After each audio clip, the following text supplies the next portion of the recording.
Olá, meu nome é Marcelo Souza. Essa é a terceira aula de uma série de vídeos aqui do YouTube que nós vamos criar um sistema de microserviços serverless. E se você caiu direto nessa aula, a playlist, o endereço da playlist está aqui na descrição do vídeo. Vamos começar aqui configurando o nosso ambiente de desenvolvimento. Na aula passada, a gente criou um pequeno código que exemplifica um processo de comunicação entre dois microserviços. E se você escreveu ou executou esse código, provavelmente teve um erro semelhante a esse que está aqui na minha tela. Isso significa que você não tem ainda credenciais de acesso à Amazon configurados no seu PC. Então, vamos fazer duas coisas aqui.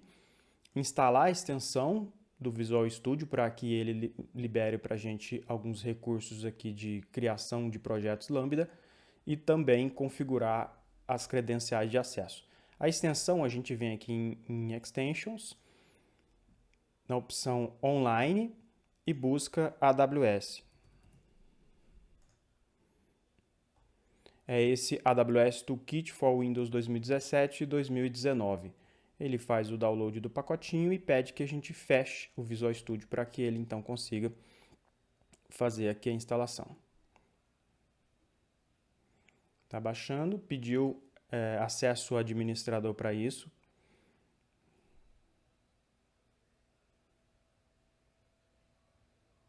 Aqui ele questiona se pode alterar o Visual Studio, a gente diz que sim. Caso eu tenha alguma task do Visual Studio aberto aqui, no meu caso eu tenho uma em execução, que é na verdade esse console que ficou aberto. Ele reclama, eu posso fechar ou clicar aqui no End Tasks que ele vai fechar para mim também. E quando tiver tudo fechado, ele começa a fazer a instalação.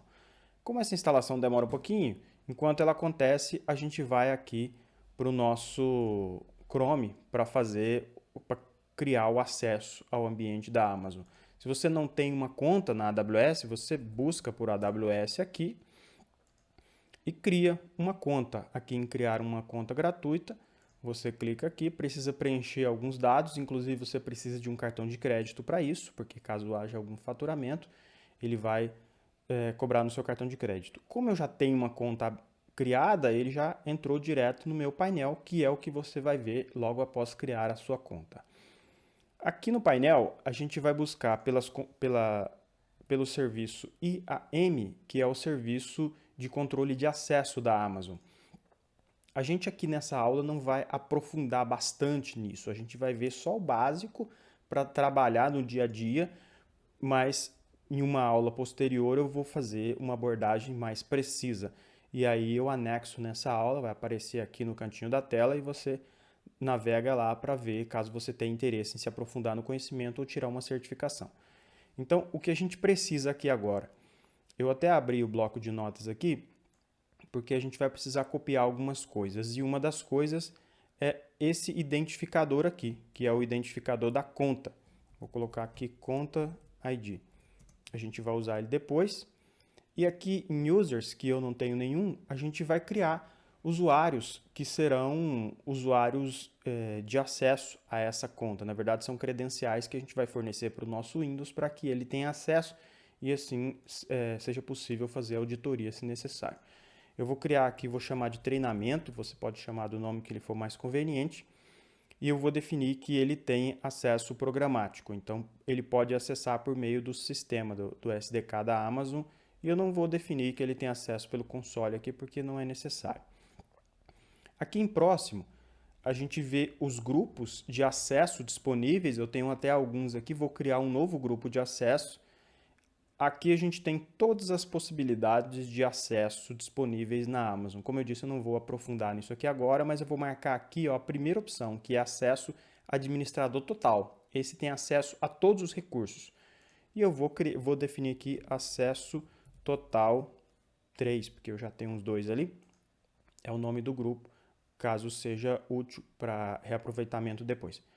Aqui pode definir tasks, que é um identificador e um valor, se for conveniente. E próximo e criar. Quando a gente cria o acesso, ele libera para a gente dois valores. O Access Key ID, que a gente pode copiar ele aqui. Vou colar ele aqui no bloco de notas que a gente vai usar daqui a pouco. E libera o Secret Key, que é essa chave mais completa aqui, Vou colar aqui também. A gente vai usar para configurar o nosso ambiente. Tendo liberado esses dois, ele libera também aqui um download CSV que ele vai baixar essas credenciais. A gente vai usar para importar ali na nossa extensão que a gente está instalando, tá? O que a gente precisa aqui é só isso. Aqui a gente já tem os tokens que a gente precisa para ter acesso. Vou até fechar o console. E agora, esse outro link aqui, que é um link que está na descrição do vídeo, você usa como referência para saber o nome das variáveis de ambiente que a gente vai configurar para liberar o acesso aqui na nossa máquina. Tem duas opções de definir isso. Na verdade, tem outras formas de fazer isso. Essa é a forma que eu prefiro mais, funciona melhor. Você pode chamar o console e fazer esse setx e o nome da variável e o termo aqui, ou abrir aqui variáveis de ambiente, tá? Fica a seu critério, que você preferir. Em variáveis de ambiente, aqui variáveis e aqui nova, e aí você põe o nome aqui, ó, por exemplo, o access key, pega no bloco de notas o seu access key, que é esse menor aqui de cima, ok, o secret key. Olha só, tem um espaço aqui no final, tem que tomar cuidado para não ir o espaço juntos, não pode dar problema, pode não funcionar, né? Copia tudo aqui.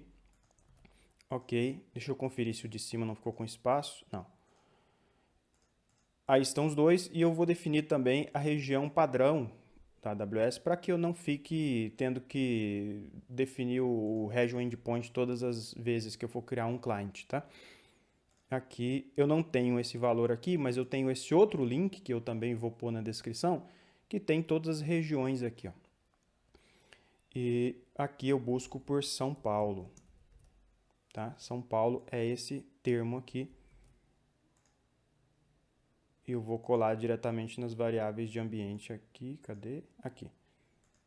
Pronto. A variável referente à região padrão, São Paulo.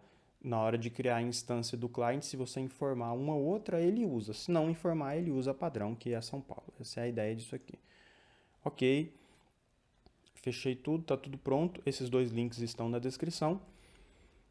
E agora voltando aqui, foi instalado com sucesso e eu posso iniciar o Visual Studio. Caso você tenha instalado e iniciado o Visual Studio antes de definir aquelas variáveis de ambiente, saiba que as variáveis só passam a funcionar depois que você inicia o Visual Studio novamente. Então tem que fechar o Visual Studio e abrir de novo.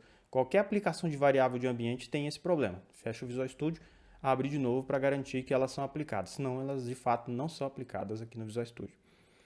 Eu vou abrir aquele projeto da aula anterior para testar se o nosso código, se as nossas definições aqui estão ok. Aqui está, vou executar a aplicação.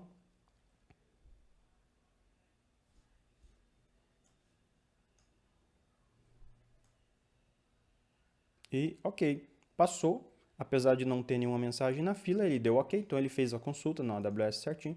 Então pronto, conseguimos acessar por meio do ambiente básico aqui. Agora a gente precisa configurar a nossa extensão para que ela tenha acesso também à AWS. Para isso, a gente pode vir aqui em New Project, buscar por AWS Lambda, por exemplo. Ele vai listar aqui os projetos AWS para a gente. E assim, a gente cria um projeto qualquer. Existe outra forma de fazer isso aqui, mas eu prefiro fazer dessa forma, que é mais prático. Cria um projeto qualquer Lambda, selecionamos aqui um Web API, que é o que a gente vai criar na próxima aula, de vários templates que tem ali. Na próxima aula eu vou deixar claro isso. Mas só para a gente tentar fazer um deploy, aí ele vai pedir as credenciais e a gente então configura elas aqui nesse mesmo ponto. Aqui, ó, publicar no AWS Lambda. E aqui a gente tem a opção de, já tem até uma conta criada aqui, mas no seu caso provavelmente não vai ter isso. Você clica nesse maisinho aqui, ó, nesse adicionar uma outra conta. E aqui tem um import CSV, que é para importar aquele arquivo que a gente baixou lá. Porque aí ele já vai importar para a gente esses dados aqui. E aqui ele vai pedir um nome, eu vou pôr aqui treinamento 2. E aqui ele vai pedir aquele número de conta, que é esse número aqui, ó, conta ID, que a gente copiou lá no começo do vídeo. Olha só, quando clica diretamente aqui não funciona, tem que clicar aqui fora para liberar o campo para a gente. Ok. Agora temos pronto, aqui está tudo pronto, configurado para que a gente possa fazer o deploy da aplicação. Eu não vou fazer o deploy dessa aplicação aqui porque essa aplicação não tem nada de útil para a gente. Vou fechar aqui. Quando a gente voltar em publicar no Lambda, cuidado para não publicar no de cima aqui, ó, publicar no Lambda, já vai ter aqui a opção de selecionar o treinamento 2, que é o que a gente vai usar, que é o que eu criei agora aqui. Certo? Na próxima aula a gente começa a criar os lambdas aqui então. Até lá!